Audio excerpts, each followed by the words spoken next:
Di sini kami akan mempresentasikan hasil diskusi kami tentang sistem reservasi tempat dan catering makanan dan minuman secara online pada Resto Pecel Desa Yu Jasmo Solo. Di sini terdiri kelompok yaitu Michael Wicaksono Adi 68 2019 016, saya sendiri Yulidinta Arnoza 68 2019 024, Valentino Rico Arung Labi 68 2019 089, Yevanta Prima Tunjung Pamungkas 68 2019 099, dan Gregorius Diko Valentino 68 2019 104.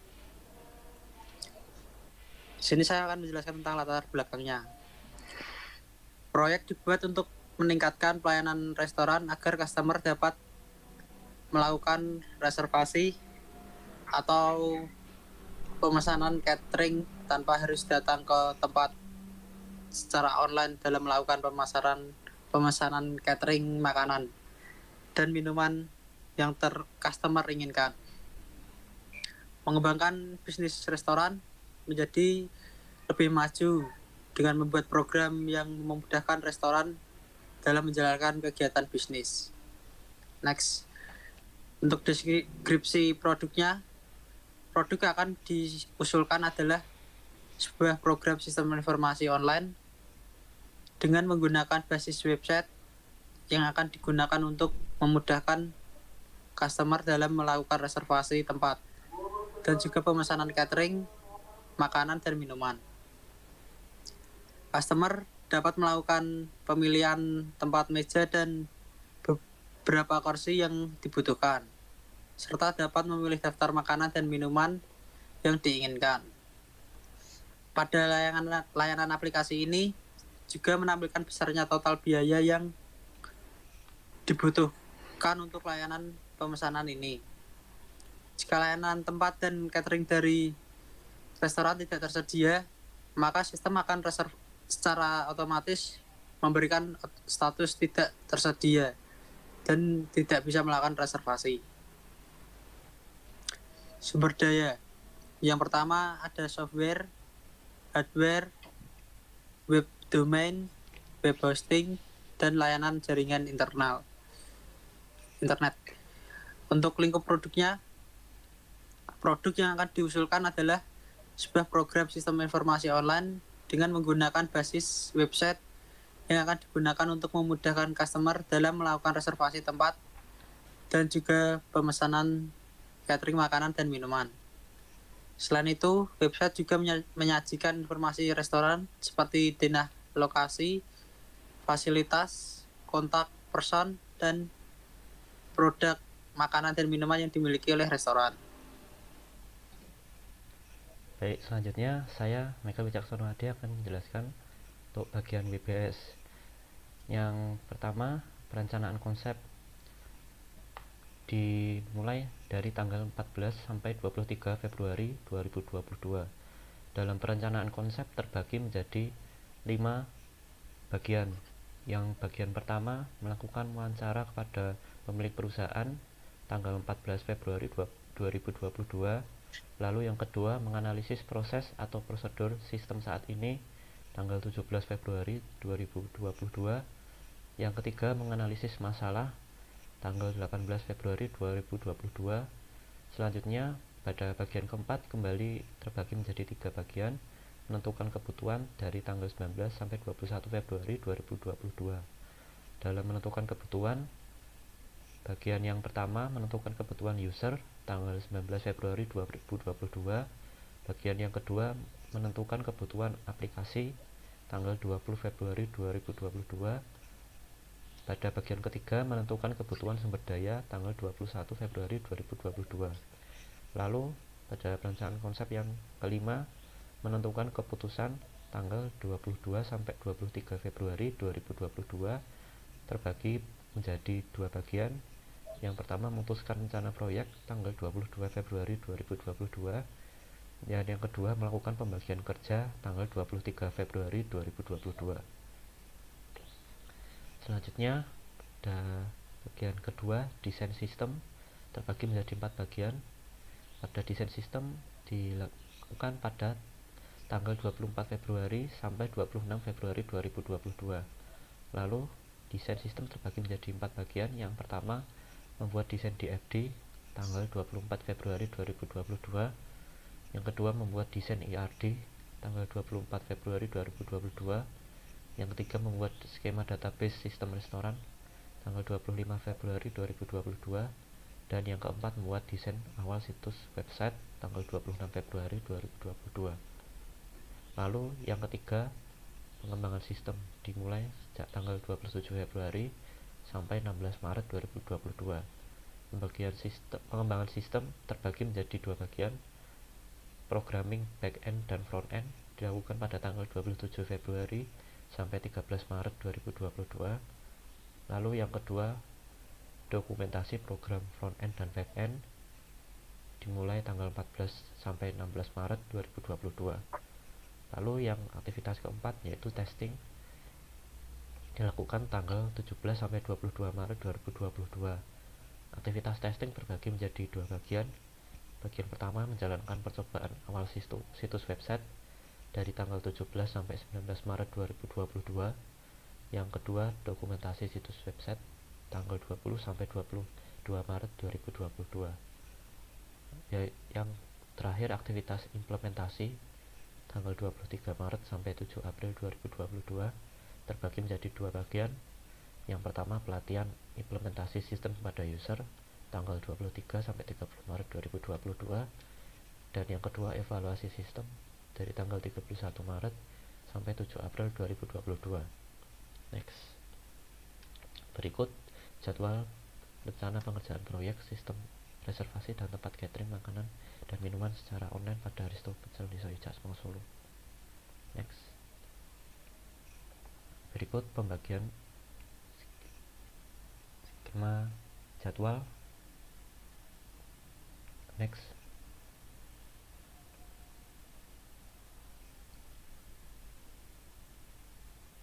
Next.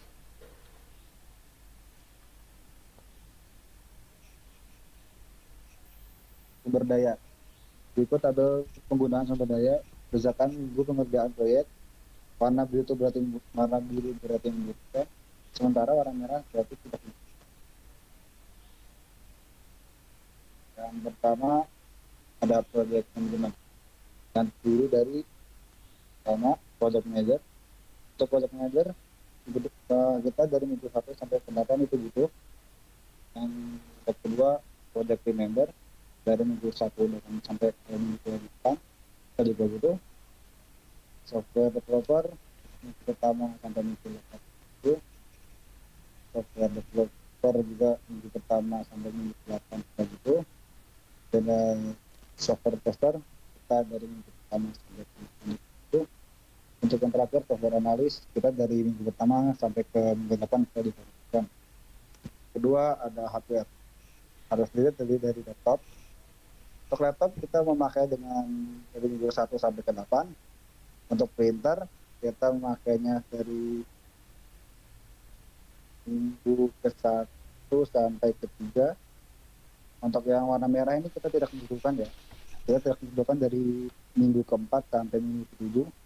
Lalu di minggu ke-8 kita membutuhkan kembali. Untuk wifi kita membutuhkan dari minggu 1 sampai ke 8. Untuk router kita juga membutuhkan dari minggu 1 sampai dengan minggu ke-8. Yang ketiga itu software. Yang software terdiri dari hosting. Untuk minggu ke-1 sampai minggu 8 kita membutuhkannya. Yang kedua ada domain. Dari minggu ke-1 sampai minggu ke-2 kita tidak membutuhkan. Lalu di minggu ke-3 sampai minggu ke-8 kita membutuhkannya. Untuk logis diri kita minggu ke-1 tidak membutuhkan. Lalu di minggu ke-2 sampai minggu ke-8 kita membutuhkannya. Yang keempat ada testing. Yang terdiri dari jasa maintenance website. Untuk minggu ke-1 sampai minggu ke-4 kita tidak membutuhkannya. Lalu di minggu ke-5 sampai ke-6 kita membutuhkannya. Lalu di minggu 7 sampai 8 kita tidak membutuhkannya. Yang kelima ada training and support yang terdiri dari biaya training. Untuk minggu ke-1 sampai minggu ke-7 kita tidak membutuhkannya. Lalu di minggu ke-8 kita membutuhkannya. Yang terakhir ada biaya lain yang terdiri dari biaya makan. Untuk minggu ke-1 sampai minggu ke-4 kita membutuhkannya. Kalau minggu ke-5 sampai ke-8 kita tidak membutuhkannya. Dan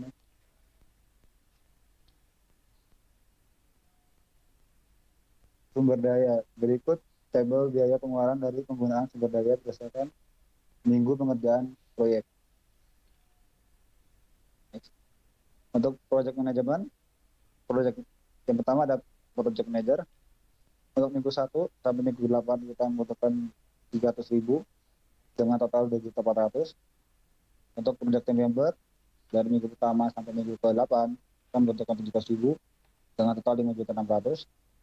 Untuk software developer yang pertama kita dari minggu 1 sampai minggu 8 kita membutuhkan 200.000 dengan total 1.600.000. Untuk software developer kedua kita di minggu pertama sampai ke-8 itu membutuhkan biaya sekitar 200.000 dengan total 1.600.000.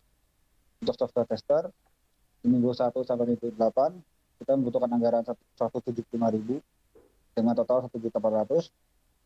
Untuk software analis di minggu 1 sampai 8 kita membutuhkan anggaran 125.000 dengan total 1 juta. Untuk hardware laptop kita butuhkan 1 unit dengan total 15 juta. Untuk printer kita butuhkan 1 unit dengan total 700.000. Untuk wifi sendiri kita membayarnya di minggu ke-1 dan minggu ke-5 dengan total 450.000.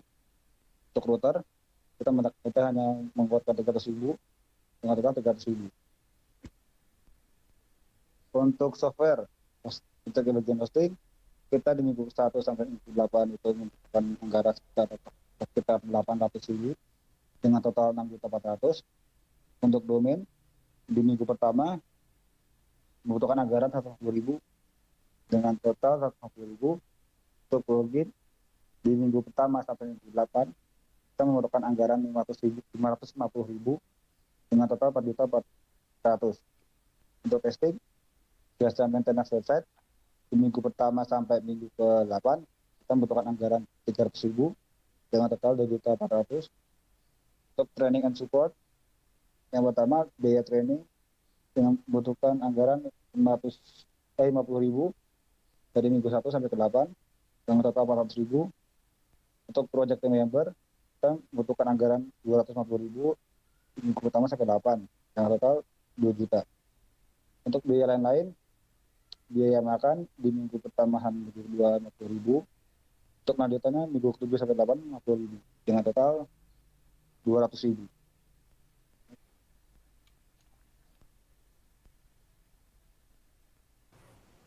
Lanjut pada skenario testing. Untuk tes skenario yang pertama, user membuat akun baru. Untuk test case-nya, user mengisi data dirinya di halaman create account. Untuk test step-nya yang pertama, user berada di halaman create account pada web. Selanjutnya, user klik tombol create account, lalu user memasukkan username pada field username, lalu username memasukkan password pada field password, dan yang terakhir, user klik tombol create account. Lalu untuk tes skenario yang kedua, user login dari halaman login. Untuk tes case yang pertama, user login dengan mengisi data yang valid di halaman login. Untuk tes step-nya, user berada di halaman login pada web. Lalu user memasukkan username dan password pada field username dan password. Lalu user klik tombol login.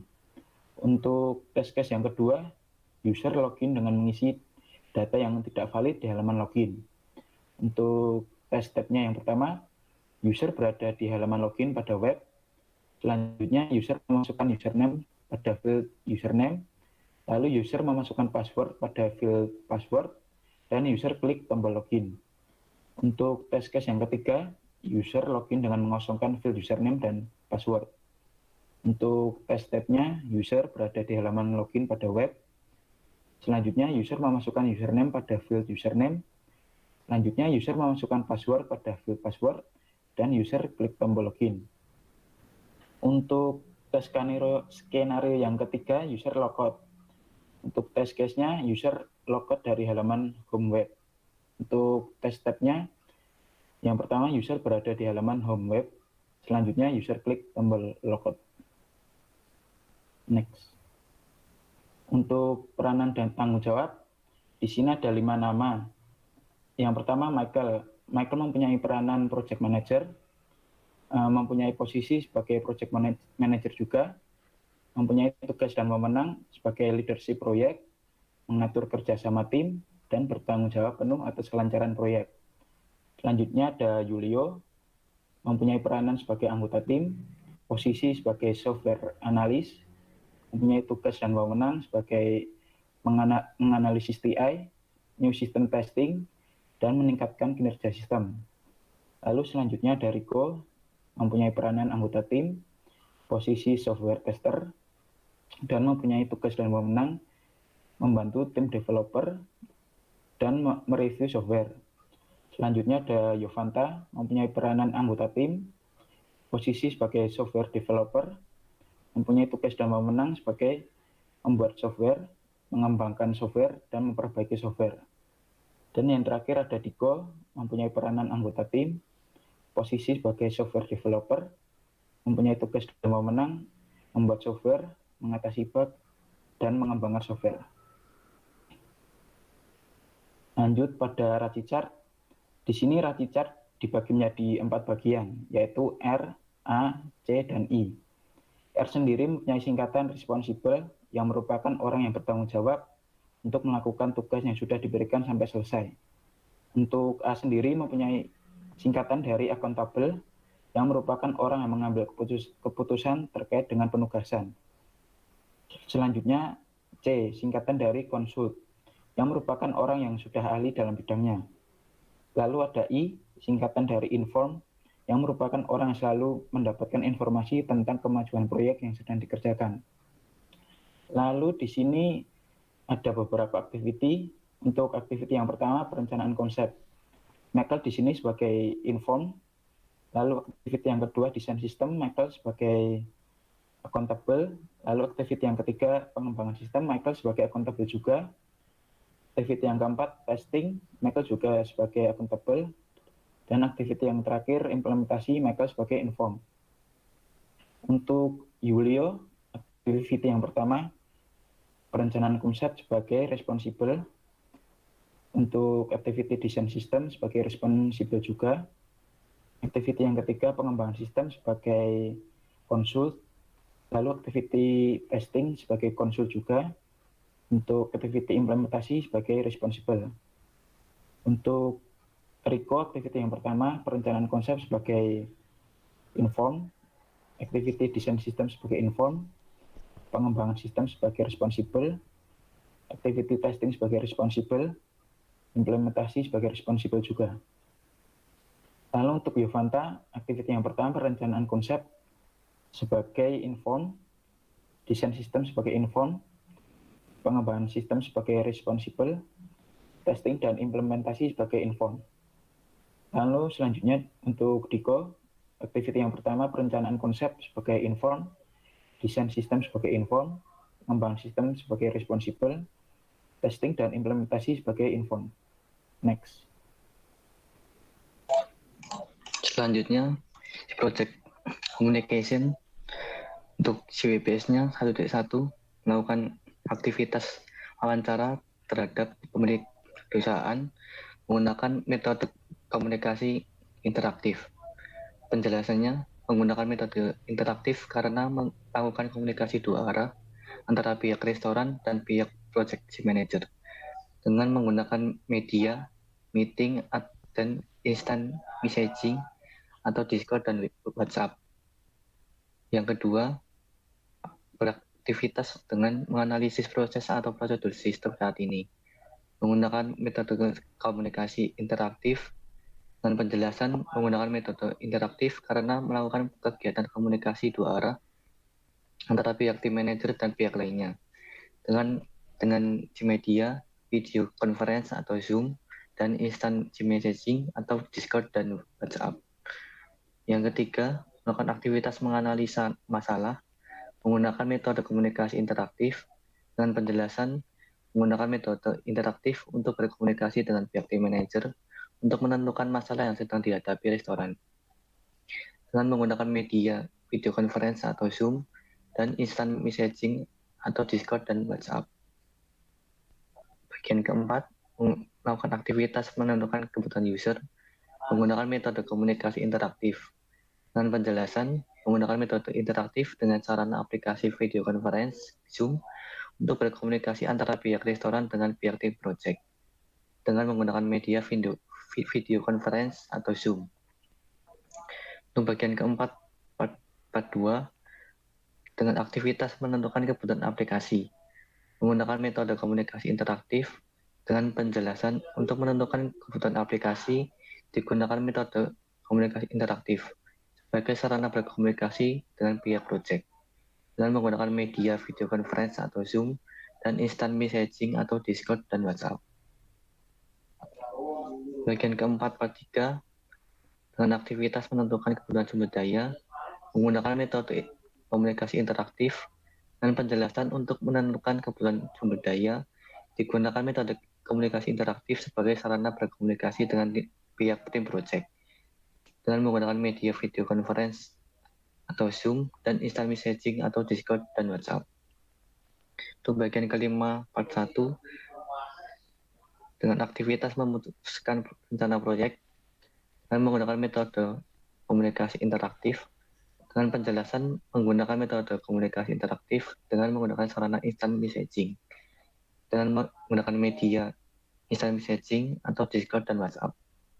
Untuk bagian 5 part 2, melakukan kerja pembagian kerja dan metode komunikasi push.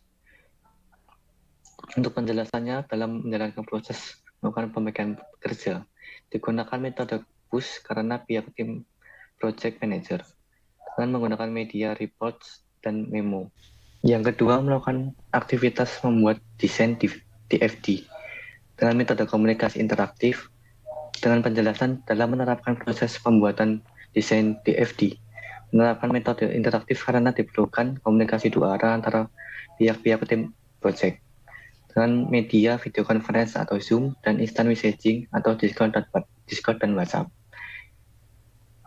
Bagian kedua, titik 2, melakukan aktivitas membuat desain ERD dengan metode komunikasi interaktif dengan penjelasan dalam menerapkan proses pembuatan desain ERD. Menerapkan metode interaktif karena diperlukan komunikasi dua arah antara pihak-pihak project team dengan media video conference atau Zoom dan instant messaging atau Discord dan WhatsApp. Bagian 2, part 3, dengan melakukan aktivitas membuat skema database sistem restoran dengan metode komunikasi interaktif. Dalam penjelasannya, menerapkan proses pembuatan skema database sistem restoran, menerapkan metode interaktif karena diperlukan komunikasi dua arah antara pihak-pihak project team dengan media video conference atau Zoom dan instant messaging atau Discord dan WhatsApp. Bagian 2 part 4, melakukan aktivitas membuat desain awal situs web dengan metode komunikasi interaktif. Dalam penjelasannya, menerapkan proses pembuatan desain awal situs website. Menerapkan metode interaktif karena diperlukan komunikasi dua arah antara pihak-pihak project team dengan menggunakan media video conference atau Zoom dan instant messaging atau Discord dan WhatsApp. Yang ketiga, bagian 1, melakukan aktivitas programming back-end dan front-end menggunakan metode komunikasi interaktif dengan penjelasan dalam melakukan proses programming dibutuhkan komunikasi dengan pihak-pihak tim project. Oleh karena itu, dibutuhkan metode komunikasi interaktif menggunakan media video conference atau Zoom dan instant messaging atau Discord dan WhatsApp. Yang ketiga, bagian 2, melakukan aktivitas dokumen program front-end dan back-end menggunakan metode komunikasi push dengan penjelasan pada proses dokumentasi. Menggunakan metode komunikasi push karena hanya melakukan proses komunikasi satu arah dengan dokumentasi hasil pemrograman berupa bentuk report dengan menggunakan media report. Untuk yang keempat, bagian 1, melakukan aktivitas menjalankan percobaan awal situs web menggunakan metode komunikasi interaktif dan push dengan penjelasan pada proses percobaan awal situs web dilakukan dua metode komunikasi interaktif dan push. Karena melakukan komunikasi dua arah antara project team manager, serta metode push karena juga melakukan proses report hasil percobaan tersebut kepada pihak pimpinan project team dengan menggunakan media video conference atau Zoom dan report. Yang keempat, bagian 2, melakukan aktivitas dokumentasi situs web dengan metode komunikasi push. Dalam penjelasannya, melakukan dokumentasi menggunakan metode komunikasi push karena melakukan proses komunikasi satu arah dengan dokumentasi hasil situs web berupa bentuk report dengan media report.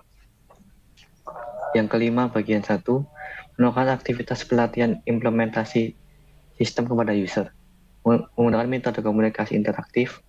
Dalam penjelasannya, untuk proses pelatihan implementasi digunakan metode komunikasi interaktif karena melakukan proses komunikasi dua arah antara pihak user dengan pihak project team dengan menggunakan media video conference atau Zoom. Itu yang kelima, bagian 2, konektivitas evaluasi sistem menggunakan metode komunikasi push. Dalam penjelasannya, dalam melakukan evaluasi sistem, digunakan metode push karena hanya melakukan proses komunikasi satu arah dengan hasil berupa report yang sudah dievaluasi kepada pihak project team, project manager dengan menggunakan media report.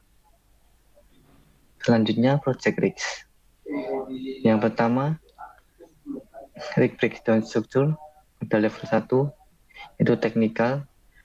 Untuk RPS level 2 yaitu requirement. Dengan penjelasan resiko yaitu terjadi kesalahan karena kurang jelasnya requirement yang dijelaskan antara pihak tim proyek dan pihak klien, yang berakibat terjadinya perubahan terus-menerus pada proyek yang sudah dirancang oleh tim proyek, yang memiliki risk analis dengan probability 4, impact 4, dengan level resiko 16 atau major. Untuk risk treatment-nya dalam melakukan langkah mitigasi, dalam menangani resiko yang terjadi, tim proyek dan pihak klien menggunakan waktu untuk mengevaluasi requirement yang dijalankan, sehingga pada akhirnya tim proyek dan tim pihak klien memiliki pandangan yang sama terhadap proses requirement. Untuk nomor 2, pada risk breakdown struktur level 2, yaitu teknologi constraint, dapat penjelasan resiko menjadi kendala dari alat teknologi yang digunakan dalam proses pengerjaan proyek, yang berakibat pada proyek tidak berjalan sesuai dengan jadwal dan tidak selesai dengan optimal. Yang memiliki risk analis dengan probability 2, impact 3, dengan level resiko 6 atau moderate. Dengan langkah mitigasinya yaitu saat memilih pengadaan alat yang digunakan, sebaiknya memilih alat yang berkualitas tinggi dan yang sudah terjamin keawetannya. Kemudian yang ketiga, dengan RPS level 2, dengan penjelasan risiko yaitu terjadi kurangnya pemahaman dari SDM tim proyek akibat kerumitan dalam menjalankan software dan tools yang digunakan tersebut, yang berakibat proyek yang dijalankan mengalami kendala karena kurangnya pemahaman dari tim proyek, sehingga tidak dapat diselesaikan dengan efektif. Dengan probability 3, impact 4, dengan levelnya 12 atau major. Hal ini terdapat langkah mitigasinya yaitu saat proses pembentukan tim proyek sebaiknya diusahakan memilih seseorang yang sudah ahli dan berpengalaman pada bidang tersebut. Yang keempat, pada RPS level 2 yaitu performance dan quality. Dengan penjelasan risiko, terjadi kendala akibat kurang optimalnya kinerja dari software dan tools yang digunakan dalam pembuatan proyek, yang berakibat pada hasil dari pengerjaan proyek tidak terancang dengan baik dan menimbulkan masalah baru seperti bug yang ditimbulkan. Dengan probability 3, impact 4, dengan level resiko 12 atau major. Memiliki langkah mitigasi yaitu mengganti software atau tools yang digunakan dengan lebih baik dan dapat memenuhi kebutuhan pengembangan proyek. Dan yang kelima, RPS level 1 yaitu eksternal, kemudian RPS level 2 yaitu supplier. Terdapat penjelasan risiko terjadi kendala dari ketersediaan alat yang dibutuhkan oleh tim proyek dalam menjalankan proyek. Dengan yang berakibat proses kegiatan yang dijalankan tim proyek menjadi terhambat karena tidak adanya alat yang digunakan. Hal ini memiliki probability 2, impact 4, dengan level resiko 6 atau moderate. Langkah mitigasinya yaitu mengganti dan mencari supplier yang lain yang dapat memenuhi kebutuhan alat dari pengerjaan proyek. Dan keenam, dengan LPS yaitu environment, penjelasannya adalah terjadi kendala dari cuaca dan bencana alam yang tidak menentu. Hal ini berakibat terhadap proses pembuatan proyek menjadi terhambat dan kurang optimal karena terdapat tools yang tidak dapat digunakan. Hal ini mempengaruhi probability 1, impact 3, dengan level resiko 3 atau minor. Dengan langkah mitigasinya yaitu mencari tempat yang lebih baik yang dapat digunakan dalam pengembangan proyek. Baik, selanjutnya saya akan menjelaskan RBS untuk bagian organization. Organizational ini terbagi menjadi 3, yaitu resources, funding, dan prioritization. Untuk bagian resources, masalah yang terjadi karena kendala dari sumber daya manusia yang ada pada tim proyek, seperti kurangnya pemahaman, sakit, dan lain-lain. Lalu dampaknya, proyek tidak dapat berjalan sesuai dengan jadwal dan tidak selesai dengan optimal. Kami memberikan nilai untuk probability 3, lalu impact 3, serta jadi level resiko 9 atau moderate. Lalu langkah mitigasinya menyediakan dan mencari tenaga lain yang berpengalaman dalam pengembangan proyek tersebut. Selanjutnya, yang kedua, funding. Risknya yaitu terjadi kendala keuangan karena budget yang sudah ditentukan tidak sesuai dengan pengeluaran keuangannya. Dampaknya, proyek tidak berjalan sesuai dengan jadwal dan tidak selesai dengan optimal karena butuh pengeluaran yang lebih. Lalu untuk level probability kami memberikan 2 dan impact-nya 3 serta menghasilkan level resiko 6 atau moderate. Lalu mitigasinya dalam merencanakan anggaran sebaiknya dilakukan secara mendetail. Jika sudah terlanjur, bisa dibicarakan kembali permasalahan biaya tersebut dengan pihak klien. Untuk yang ketiga, prioritization, yang itu masalah yang terjadi kendala akibat karena kurang fokus dalam pengerjaan proyek karena keluar dari rencana proyek yang sudah ditetapkan. Dampaknya, proyek tidak berjalan sesuai dengan jadwal dan tidak selesai dengan optimal akibat terjadi tidak fokus dengan rencana awal dari proyek tersebut. Pada level probability kami memberikan nilai 2 dan impact nilai 3 menghasilkan level risiko 6 atau moderate. Lalu langkahnya mengarahkan seluruh bagian dalam pekerjaan yang dilakukan oleh tim agar proyek berjalan dengan baik sesuai dengan rencana yang sudah ditentukan. Next. Lalu pada bagian risk project management terbagi menjadi 4 bagian, yaitu yang pertama planning, estimating, controlling, dan communication.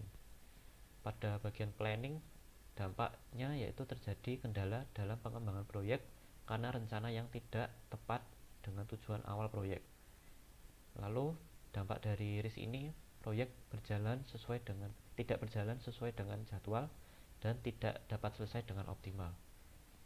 Untuk kemungkinan probability kami memberikan nilai 3 serta impact memberikan nilai 4 sehingga menghasilkan level resiko 12 yaitu major. Lalu langkahnya melakukan proses revisi atau perbaikan pada rencana pengembangan proyek agar sesuai dengan tujuan awal proyek tersebut. Selanjutnya pada RBS yang bagian 4 yaitu project management terbagi menjadi 4 bagian, yaitu yang pertama planning, yang kedua estimating, controlling, dan communication. Untuk bagian planning, masalah yang terjadi karena kendala dalam pengembangan proyek karena rencana yang tidak tepat dengan tujuan awal proyek. Dampaknya, proyek tidak berjalan sesuai dengan jadwal dan tidak selesai dengan optimal. Lalu probability-nya kami memberikan nilai 3 serta untuk Untuk bagian impact kami memberikan nilai 4 sehingga menghasilkan level resiko 12 yaitu major. Lalu langkah mitigasinya kami melakukan proses revisi atau perbaikan pada rencana pengembangan proyek agar sesuai dengan tujuan awal proyek tersebut. Yang kedua, estimating. Masalah resiko ini terjadi karena kendala akibat kurang tepatnya perkiraan estimasi waktu, biaya, serta kemampuan dalam proses pengembangan proyek. Dampaknya, proyek mengalami kendala pada pengembangan dan berpotensi tidak selesai dengan baik dan optimal. Pada nilai probability kami memberikan nilai 2, serta pada impact-nya kami memberikan nilai 4, menghasilkan level resiko 8 atau moderate. Lalu langkah mitigasinya kami melakukan proses revisi atau memperbaiki pada rencana estimasi pada pengembangan proyek agar sesuai dengan tujuan awal proyek tersebut. Yang ketiga, controlling. Terjadi kendala akibat kurangnya kontrol dan pengawasan pada pengembangan proyek yang dilakukan. Dampaknya, proyek akan mengalami perubahan terus-menerus akibat tidak sesuai dengan target yang sudah ditentukan. Pada nilai probability kami memberikan nilai 2 dan impact-nya kami memberikan nilai 4 sehingga menghasilkan level resiko 8 atau moderate. Langkah mitigasinya kami memperketat pengawasan dalam pekerjaan yang dilakukan oleh tim proyek agar berjalan dengan baik sesuai dengan rencana awal yang sudah ditentukan. Dan yang terakhir, communication. Terjadi kendala akibat permasalahan komunikasi antara tim proyek dengan pihak klien ataupun sebaliknya. Dampak yang terjadi, proyek akan terkendala dalam proses pengembangannya karena proses komunikasi yang tidak berjalan dengan lancar. Pada bagian probability kami memberikan nilai 2 dan pada impact-nya kami memberikan nilai 2 sehingga menghasilkan level resiko dengan nilai 4 atau moderate. Langkah mitigasinya mencari media komunikasi lain yang dapat berfungsi dengan optimal dan lancar. Next. Selanjutnya, project procurement. Manajemen pengadaan proyek adalah manajemen sesuatu proses yang menjamin tersedianya barang maupun jasa dari luar yang dibutuhkan oleh proyek. Manajemen pengadaan diperlukan pada proses perencanaan, pelaksanaan, dan proses penyerahan proyek. Manajer proyek tidak perlu menjadi handal ataupun terlatih dalam suatu manajemen pengadaan, namun harus mempunyai pandangan dalam membuat keputusan terkait kontrak dan juga sudah sesuai dengan surat kontrak. Metode manajemen pengadaan proyek harus membawa kesepakatan yang menggambarkan hubungan antara pembeli dan penjual. Kontrak harus jelas dengan menyatakan kiriman dan hasil yang diharapkan. Pengadaan barang. Berikut adalah barang yang dibutuhkan dalam proses pengembangan dan implementasi proyek pada restoran Pecel Desa Yudasmu di Solo. Yang pertama, printer Canon Silpi CP1200. Fungsi yang digunakan dari perangkat ini yaitu untuk mencetak semua dokumen, paperwork, yang memiliki keterkaitan dengan proyek yang berlangsung, dan juga memudahkan pembuatan arsip dari dokumentasi dalam pelaksanaan proyek. Yang kedua, laptop. Laptop digunakan sebagai sarana dalam melakukan kegiatan pada pembuatan aplikasi. Laptop yang digunakan harus mampu menjalankan aplikasi pemrograman yang digunakan. Laptop yang digunakan yaitu laptop Asus ROG Strix. Yang ketiga, software dan pemrograman laptop. Software digunakan untuk membangun proyek TI yang akan dikembangkan.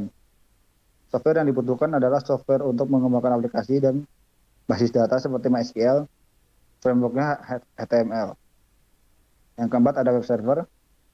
Kami menyarankan agar menyediakan web server dengan spesifikasi prosesor 3,40 GHz dengan RAM 128 GB, hard drive 5 TB. Server ini akan berisi 5 kali server penyimpanan suara virtual dengan RAM 64 GB dan 1 TB hard disk, sehingga setiap server akan memiliki 2000 pemakai. Kemudian server yang dilaksanakan dapat bekerja maksimal pada jumlah 4000 pengguna. Pengadaan jasa.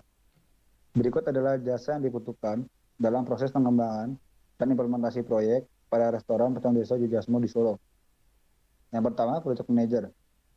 Jasa project manager dibutuhkan dalam mengelola, menyusun, mengkoordinasikan, memanifestasikan, dan memonitor dalam penyusunan proyek sehingga proyek informasi di restoran Petrus Jasmo dapat berlangsung dengan kesetujuan proyek dan menciptakan sistem informasi yang sesuai dan berkualitas. Yang kedua, sistem analis.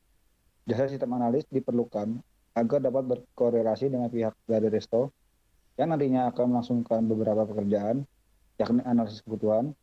Setelah itu, sistem analis juga berhubungan dengan software developer selama proses peningkatan dan pemeriksaan sistem sampai pada sistem proses implementasi.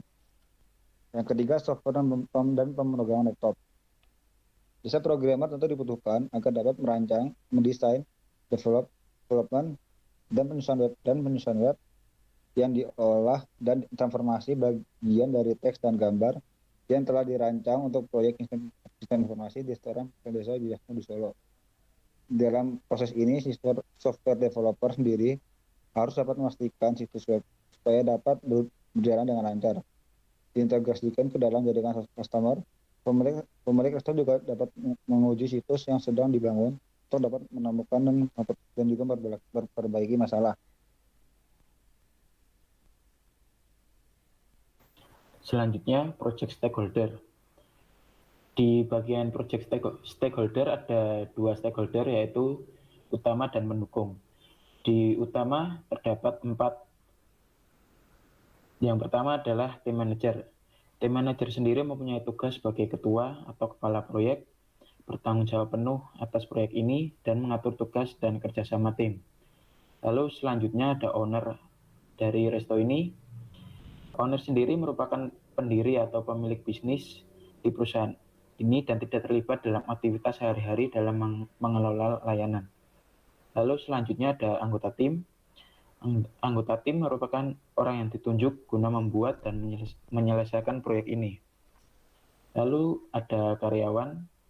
Karyawan sendiri mempunyai peran melaksanakan tugas dan perintah yang diberikan oleh atasan. Lalu di sarana dan prasarana mempunyai fungsi sebagai media dan pelengkap dalam proyek ini yang dapat berupa sebagai tempat, software, hardware, web domain, web hosting, maupun jaringan internet.